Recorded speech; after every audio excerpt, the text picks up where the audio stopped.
One bright Saturday morning, William was riding his bike down the main street, enjoying the cool breeze in his face. He waved at some neighbors who were out in their gardens and smiled at his friends playing in the park. As he pedaled along, he noticed a boy up ahead, riding his bicycle very quickly. The boy seemed to be in a hurry, swerving in and out of the road, narrowly avoiding the sidewalk. William slowed down as he got closer to the boy, who was still riding recklessly. The boy had a scowl on his face, and his clothes were dirty, as if he hadn't stopped for a long time. William could tell something was wrong. As he approached, the boy suddenly lost control of his bike and fell hard onto the pavement, scraping his knee. "Oh no!" William shouted, rushing over to help. "Are you okay?" The boy groaned, sitting up slowly and holding his knee. "I'm fine," he muttered, wincing as he tried to stand up. "I don't need any help."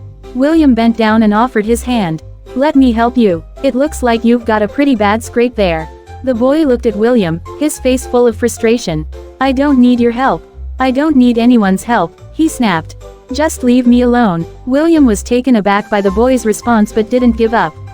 He noticed how upset the boy looked, and it reminded him of something his teacher had talked about in class that week. Jesus had taught that we should love and help others, even when they might not treat us kindly. William remembered the verse from Matthew 5:44, "Love your enemies and pray for those who persecute you." He knew that this might be a chance to practice what he had learned. "I know it's hard to ask for help when you're upset," William said gently. "But everyone needs a hand sometimes, even when they don't want to admit it." The boy looked at him for a long moment, his expression softening a little. "I don't have any friends," he muttered. "Nobody cares about me. So, why should you?" William's heart ached for the boy. "I care, and you don't have to go through things alone. Sometimes people act like they don't need help because they're hurting inside, but that doesn't mean they don't deserve love." The boy looked away, clearly embarrassed by the tears welling up in his eyes. "I've just had a rough time," he admitted quietly. "My family moved here recently, and I don't know anyone. It's been hard, and I'm mad at everyone, even though I shouldn't be." William nodded, understanding. "I get it. It can be tough to adjust to a new place. But I promise, you don't have to push people away. I'm here to help if you want it." The boy hesitated for a moment, then looked back at William with a small sigh. "Okay," he said, his voice softer. "Maybe I could use some help." William smiled and carefully helped the boy stand up, making sure he didn't put weight on his scraped knee. He offered to walk the boy's bike home, and together, they slowly made their way to the boy's house. As they walked, William tried to get to know him better. His name was Jake, and he had just moved from another town far away. He didn't know anyone in the new town, and it made him feel lonely and frustrated.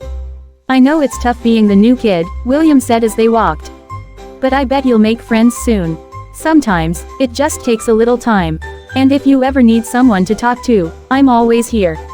Jake nodded, looking more relaxed now. "Thanks, William. I didn't expect you to be so nice. I guess I've been kind of hard to deal with." William smiled. "It's okay. We all have our moments.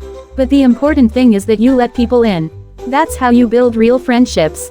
When they reached Jake's house, William helped him up the front steps. "Take care of that scrape," he said. "And remember, you don't have to go through everything alone." Jake looked at him with a genuine smile. "Thanks, William. I think I'm going to try to be nicer from now on. And maybe I'll even make some new friends." From that day on, William and Jake became good friends. William continued to visit Jake, showing him around the town and introducing him to other kids. Slowly, Jake began to open up, and his anger turned into laughter as he made new friends and felt more at home. He even joined William in some of his bike rides around the town. And through it all, William showed him the power of kindness and love, just as Jesus had taught. Even when others were different or acted out of frustration, love and compassion had the ability to heal and bring people together.